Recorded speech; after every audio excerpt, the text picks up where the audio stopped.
ማንም አካል ካላጠፋ ወይንም ነፍሰ ገዳይ ካልሆነ ዝም ብሎ የሚገል መንግስት የለም። ሊገባኝ አልቻለም እና ብዙ ቪዲዮ ሲዘዋወር አይቻለሁ። ስንት ሰዎች 100 ሰዎች ግድያ ተወስኖባቸው ምናምን የሚል እዚህ ላይ ደግሞ ማረጋገጥ ያለብን ጥፋተኝነታቸው ካልታወቀና ነፍሰ ገዳይ ካልሆኑ ምንም አይነት ነገር የሳውዲ መንግስት አይገላቸውም። ሁለተኛ ደግሞ ነፍሰ ገዳይ እንኳ ተሆኑ እነዛ ሰዎች የገዳይ አካል ተጠይቆ ጉቦ ነው የምትፈልገው ወይስ ይገደሉ የሚል ተጠይቆ በህገ መንግስታቸው እንጂ ዝም ብሎ ካሳ ተጠይቆ እንጂ እንደው ዝም እንደሌላው ሀገር እንደ ሊቢያና እንደ ምናምን ሊገደሉ ነው ምናምን የሚባል ነገር ግን ዝም ብሎ ነው ህዝቡ የሚያወራው እንጂ አረቄ ሲሸጡ ነው የተያዙት የተባለው። አረቄ በመሸጥ ደግሞ ከድሮ ወጥቷል አሉ ሀቢባ። ይህን ኢንፎርሜሽን በቀደም እንደሰማሁት የሆነች ልጅ መታ አልቅሳ ወንድሜ ሊገደልብኝ ነው አለች። ምን አድርጎ ነው ስላት በፊት እንደዚህ አይነት ሰዎች አይገደሉም፣ አሁን ደግሞ መገደል ጀመረ እንዴ ብላ ወደ ጥያቄ ያደረገችው ምንድነው ስላት አንዳንድ የሚሳበውን ስሙን መጥራት እንችላለን የሚሳበውን ምናምን እጅ ከፍንጅ የተያዙትን መንግስት ሊገል ነው ተብሏል። ይሄን ደግሞ ኤምባሲ ካለ ትብብር ከጠየቀ ሊቀሩ ይችላሉ። ኤምባሲ መጠየቅ መብት የለውም፣ ለወንጀለኛ የመከላከል መብት የለውም። አላውቅም እኔ ወላሂ ላይ በደንብ አድርጌ ላስረዳችሁ። በተለይ በዚህ በአደንዛዥ እጽዋትና በዚህ በሚጠጣ ነገር በፊት ያለው ህግና አሁን ያለው ህግ የተለያየ ነው። በፊት በቀላሉ እስከ 20 ዓመት ሁሉ ይታሰሩ ነበር በዚህ ጉዳይ የተያዙ እስከ 25 ዓመት እስከ 25 እስከ 20 እስከ 30። አሁን ግን በጣም ቀላሉ ነው። አሁን በተለይ መጠጥ የሚባለው ምናምን ሲምፕል እየሆነ እየተለመደ ስለመጣ ለ3 ዓመት ሊፈርዱባቸው ይችላሉ። ከዛ በኋላ ግን የሆነ ምህረታዊ ሲመጣ ቀጥታ ወደ ሀገራቸው የሚያሳፍሯቸው እንኳን ከበፊቱ በተሻለ ሁኔታ ነው። አሁን በተለይ አሁን ባለው ህጋቸው በእንደ ሀለ ዙሪያ በጣም ተሻሽሏል። መጠጥ እና ምናምን የተያዘ ይዞ የተገኘ ሰው 3 ዓመት ሊፈርዱበት ይችላሉ። ግን በየአመቱ ምህረታዊ ሲመጣ ይለቋቸዋል። እና እኛ ግን ለነሱ ድምፅ መሆን አንችልም። እኔ ለወንጀለኛ ድምፅ አለ ወንጀልን አላበረታታም። የተፈረደባቸውን ታስረው ቅጣታቸውን ተቀብለው አምነው ወደ ሀገራቸው ይግቡ። ይሄ ለወንጀለኛ አደንዛዥ ስለሚያዘዋውር መጠጥ አረቄ ምናምን ጠምቆ ለሚሸጥ ሰው ድምፅ መሆን ማለት ይህን ማበረታታት። ሌሎቻችሁም ነገ እየመጣችሁ አረቄ ጥመቁ፣ አደንዛዥ አዘዋውሩ፣ ከዛ በኋላ ስትያዙ እኛ ሚዲያ ላይ ድምፅ እንሆናችኋለን ማለት ነው። እኔ አልሆንም ድምፅ አደንዛዥ ስለሚሸጥና በዚህ ዙሪያ እንደ ድሮ አይደለም እንጂ እንደ ድሮ የሚባል አይደለም። በጣም አሁን በጣም ቀዝቅዟል። አሁን የድሮ ህግና የሆኑ በአደንዛዥ መጠጥ ምናምን ሊያስሯቸው ይችላሉ። 3 ዓመት ሊፈርዱ ይችላሉ፣ ግን ይለቋቸዋል። ግድያና ምናምን አይፈጽሙም። ማምለጥ አይቻልም እኮ አሁንም ቢሆን የሚሰሙ ልጆች ከነገም ወዳ ይህንን የማይሆን ነገር በህግ የተከለከለን በሞት ፍርድ የሚያስቀጣን ወንጀል ስራ አክቲቪቲ ማቆም አለባቸው። ጀነሬሽኑ ማወቅ አለበት። በቃ እነዚህ ልጆች የመጨረሻ ወንጀለኛ ሊሆኑ ይገባን። በዛኛው በዚህ በሚባለው በሚያዘዋውሩት ሌላ ስራ ይስሩ፣ ካልሆነ ወደ ሀገር ቤት ይግቡ። ከነገ ወዲያ ሲያዙ አይለቀቁም። በቃ የሞት ፍርድ ነው። ባጭሩ ለመክበር እኮ ነው ሚኪ። ትንሽ ስራ ሰርተው ቀስ እያሉ ከሚያድጉ ባጭሩ ለመክበር ነው ህገወጥ ስራ የሚሰሩት። ገባክ? ሳውዲ ደግሞ እንደዚህ ነገርን በጣም የምትጠየፍ ሀገር ናት። ስለዚህ መጠጥ እየጠመቁ መጠጥ የማይሸጥበት ሀገር፣ አልኮል የማይሸጥበት ሀገር ላይ እነሱ አረቄ እየጠመቁ ተው እየተባሉ ስንት ስቃይ እየደረሰባቸው እስር ቤት እያዩ እንደገና ሌላውም ይጠምቃል። እከሌ ሀብታም የሆነው በአረቄ ነው ይልካል፣ ይጠምቃል። እንደገና ተውላቸው አይሰሙም። እኔ ለእንደነዛ ልጆች የምናገረው ብዙ ጊዜ ብዙ ወንድሞቻችን ይህንን ሲሰሩ እጅ ተፈንጅ ሲያያዙ እናመልጣለን እያሉ ብዙ ልጆች እየሞቱ ነው። ይሄ ደግሞ በሚሰሙት ማስፈራራት ወይም ትገደላላችሁ በሚል ነው። ስለዚህ ማንም አይገላችሁ፣ እናመልጣለን ብላችሁ ልቁንስ ህይወታችሁን አታባክኑ። እንደ አለበተሰሩ እጅ ተፈንጅ ተተያዛችሁ ዝም ብላችሁ እጃችሁን ስጡ። ቢጠና 3 ዓመት ታስራችሁ ነው የምትለቀቁት እንጂ በፍጹም ግድያ ይተኳኮሳሉ። ደግሞ እኮ ከሳውዲ ፖሊስ ጋር ያማ ኋላ ነው። ምን በጣም ከባድ ነው እኮ እዛማ ወደ ኋላ ግን ልክ ሊያዙ ሲሉ አረቄ የሚሸጡት ይተኳኮሳሉ ከፖሊሶች ጋር። ከዛም አሉ። ይሄ እኮ ችግሩ ምን አለ መሰለሽ፣ አሁን እኛ ብዙ ጊዜ የወንጀለኛ መጠለያ ነን። አሁን ሳውዲዎች በጣም የደበራቸው ነገር ምንድን ነው? የራሳቸው ዜጋ ከመንግስት ሲያፈነግጥ ሂዶ የሚገባው ኢትዮጵያኖች ጋር ጀበል ነው። ያ ሰውዬ ደግሞ ምንድን አቅራቢ ይሆንላቸዋል? ሳውዲው መሳሪያ አቅራቢ፣ ህገወጥ ነገሮችን አቅራቢ እና እንዲሁም ፖሊሶች ከመጡ አብሮ አታኳሽ ይሆናል። ያኮ ነው። አሁን ብዙ የአረብ ወጣቶች ሰው ገለው ስለሚያውቁ ስለሚገደሉ ቀጥታ የት ነው የሚገቡት? ከሀገሪቱ መውጫ እስከሚያመቻቹ ድረስ ጀበል ሄደው ኢትዮጵያኖች ጋር የሚደበቁት። ይሄ ነው እኮ አሁን ችግር እየፈጠረ ያለ። ማፊያ ያደረጉት እኮ ሀገሪቷን በባህር ስለሚገባ እኮ ነው ህገ ወጥ ነገር የሚበዛው ሳውዲ ላይ። የሁሉ ገና ወጥ ነገር እየበዛ ግን ኤምባሲያችን ምንም እየሰራ አይደለም። ምንም የኛ ተቋም ነው። ቲክቶክ ኤምባሲ ሆነ። አሁን እኛንን ቲክቶክ ላይ ያለ ማህበረሰባት ነን። ከኤምባሲ በላይ ለዜጋችን አዋጥተን ገንዘብ ታክሞ እንዲድን ድምፅ እየሆንን ፖሊስ ጋር እየደወልን ፖሊስ ቤት እንዲደርስላቸው እያደረግን ያለ ነው እኛንን።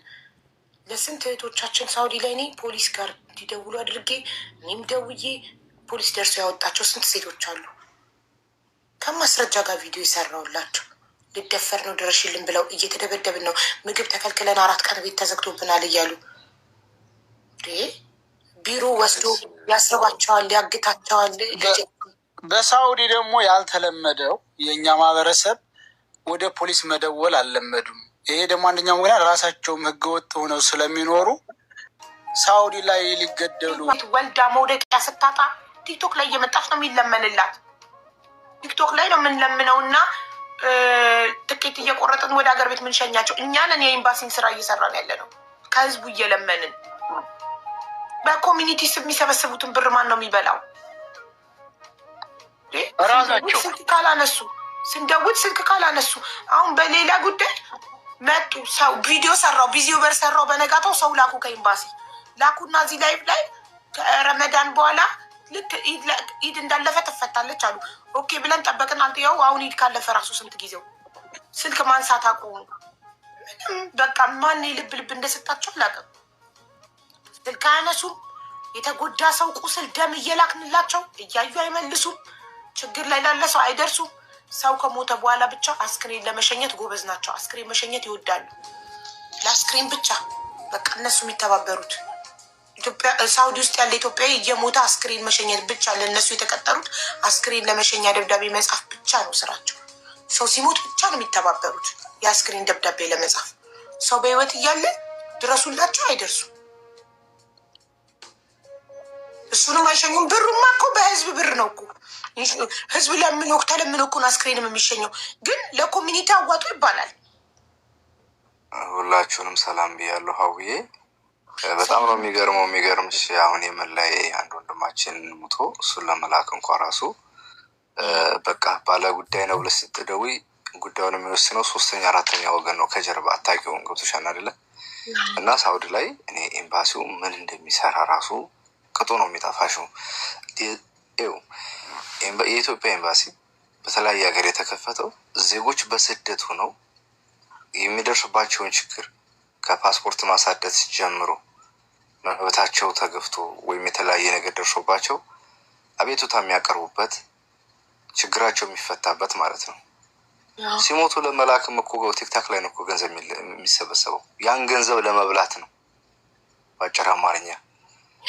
እኔ ምን አይነት ኮሚኒቲ እንዳለን፣ እኔ ምን አይነት ኤምባሲ እንዳለን በጣም እኮ ነው። አሁን ሰው አገሬ ብሎ እንደት ይናፍቃን በዚህ ደረጃ እንደዚህ እየሆነ። በተለይ የሳውዲ ግን ይለያል። መሰለሽ ያላቸው ልጆቹን ያንን እንደ ቤኔፊት ነው የሚወስዱት። በቃ ህጋ አይደሉም። በቃ የሆነ ነገር አይነገርም፣ ይህን ያህል አውጡ ምናምን በውስጥ። እነዛ ድሃ ልጆች ግን ስንት ዓመት እግራቸው አብጦ ሁላልታቸው ፌል አድርጎ የሰበሰቡትን ገንዘብ በሆነ ማርፈጃ በሆነች ቅጽበት ያገኘውታን ገንዘቧን ማለት ነው። እና ምንድነው ልናደርግ የምንችለው? አሁን እኮ ቲክታክ እኮ በቃ ይሄ ቲክታክ ቻይና ክሬት ያደረገው አፕ ለስደተኞች እንዴት መፍትሄ እንደሆነ እያየሁ ነው።